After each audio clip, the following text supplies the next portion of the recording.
humpback whale rescued after beaching itself in Germany has been found dead near a Danish island.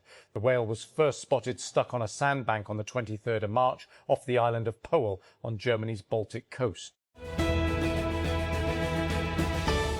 Hezbollah has increased its use of small first-person view FPV drones to attack Israel, including systems controlled by fibre optic cables to evade sophisticated defences.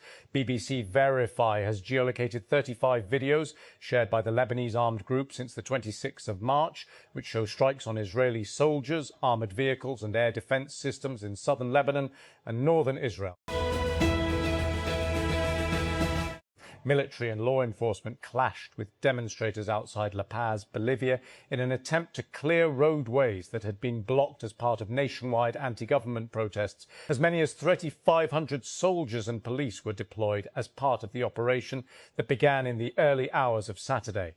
Around 57 people were arrested, according to the Citizens' Rights Ombudsman's office. A few days ago, the manager of the building where CNN's Havana bureau is located rapped on our door with an urgent message. She needed to know if we would be coming to work during the imminent US invasion. Washington's intense pressure campaign on Cuba had already been keenly felt in day-to-day life. Under the ongoing US oil blockade, power flickers off in our offices several times a day. The compounding economic crisis means there's no fuel for the building generator or even toilet paper for the bathrooms. Every day I walk past an enormous artificial Christmas tree in the lobby that no one has bothered to take down. A new poll has reaffirmed the tight race for Brazil's presidency this year, with both the left-wing incumbent Luiz Inácio Lula da Silva and his right-wing challenger Flávio Bolsonaro tied in a head-to-head contest.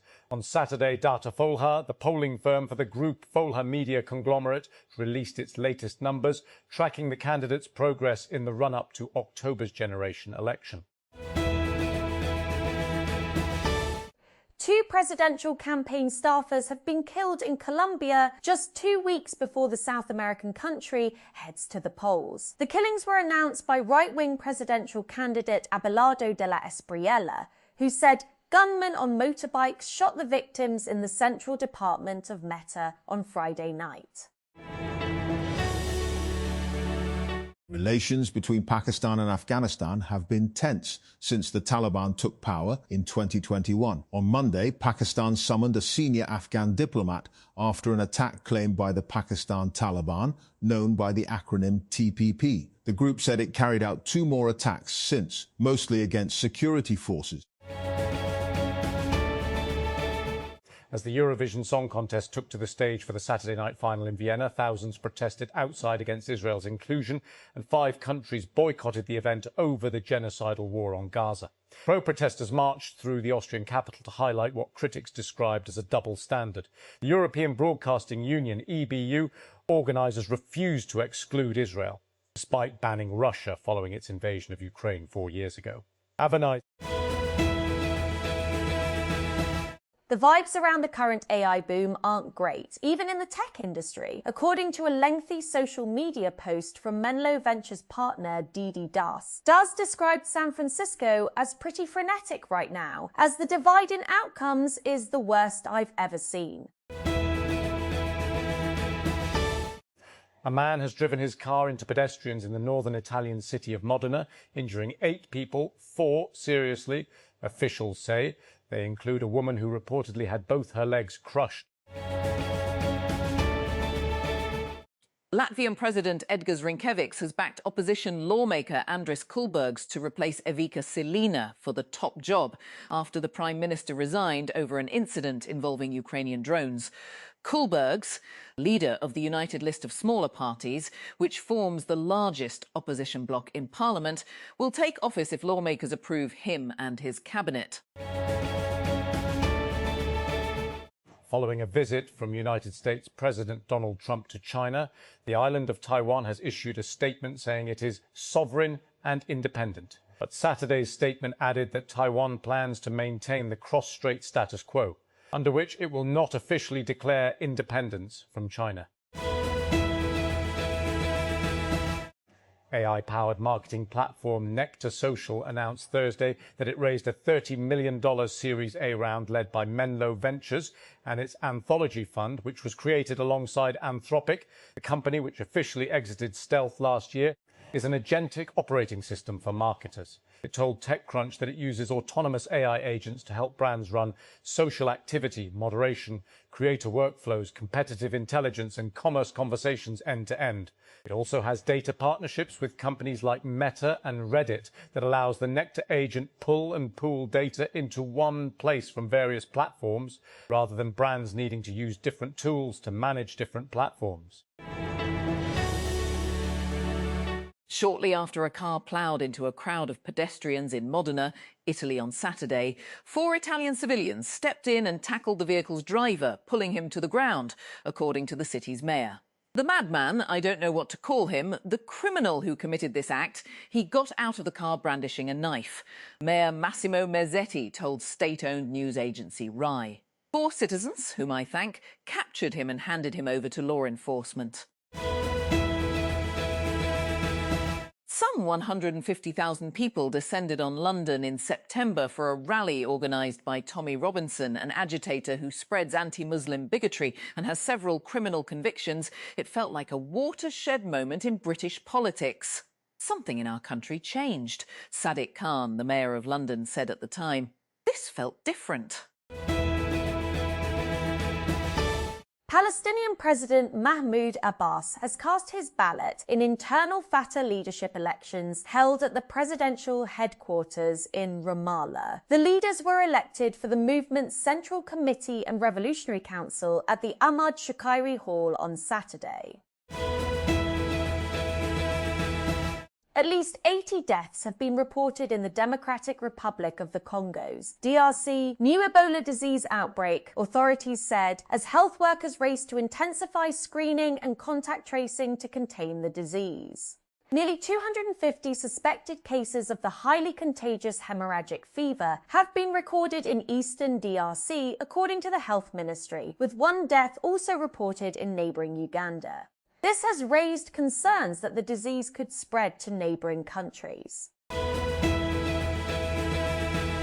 Orgsiv, a widely used open repository for preprint research, is doing more to crack down on the careless use of large language models in scientific papers. Although papers are posted to the site before they are peer-reviewed, Orgsiv, pronounced archive, has become one of the main ways that research circulates in fields like computer science and math, and the site itself has become a source of data on trends in scientific research. A driver injured 7 people, 4 of them badly, when he drove on a sidewalk in the northern Italian city of Modena on Saturday, and then got out, possibly, accounts said the driver, urged in his 30s, apparently aimed for the sidewalk, hitting a bike, then crashed while slamming head-on into a woman, badly hurt with both legs crushed. Mayor Massimo Mezzetti told local media and the ANSA news agency. Following Washington. The United States is entering a period of structurally higher industrial natural gas demand, with consumption expected to remain at record levels through at least 2027, even as the Iran war intensifies disruptions across global oil markets and tightens energy supplies worldwide. According to the latest short-term energy outlook from the U.S. Energy Information Administration, EIA, industrial natural gas consumption in the United States averaged a record 6 billion cubic feet per day, BFEV, exceeding the previous high of 23.4 BFEV recorded in 2023. Islamabad. Federal Investigation Agency FIA Director General Dr. Usman Anwar took notice of an incident during a raid in Karachi's Sarafa Bazaar and sought a detailed report within 48 hours. On May 15, 2026, the agency carried out a raid on a jewellery shop in the market, targeting alleged silver smuggling. Timmy, the young humpback whale who was stranded for weeks in shallow waters, has been found dead just off Denmark's coast, according to the Danish Environmental Protection Agency, just weeks after a controversial rescue effort set him free. The stranded humpback whale near Anholt is the same whale that was previously stranded in Germany and was the subject of rescue attempts. Jameson, head of division at the Danish Environmental Protection Agency, told CNN on Saturday. West Streeting, the former British Health Secretary, who resigned from the government this week, says he will run to replace Prime Minister Keir Starmer when the contest is triggered. Starmer's government has been on the edge, with the United Kingdom leader facing calls for resignation since his ruling Labour Party suffered disastrous local elections. Minister in charge of the Establishment Division, Senator Ahad Khan Chima, on Friday attributed the high failure rate in the Central Superior Services, CSS, examinations to inadequate academic preparation, the competitive nature of the test and other factors. The question was raised by PPP member of the National Assembly, MNA Sehar Kamran, who asked about the mechanism, criteria and process of the civil service examination for the induction of civil servants, as well as the reasons behind its high failure rate.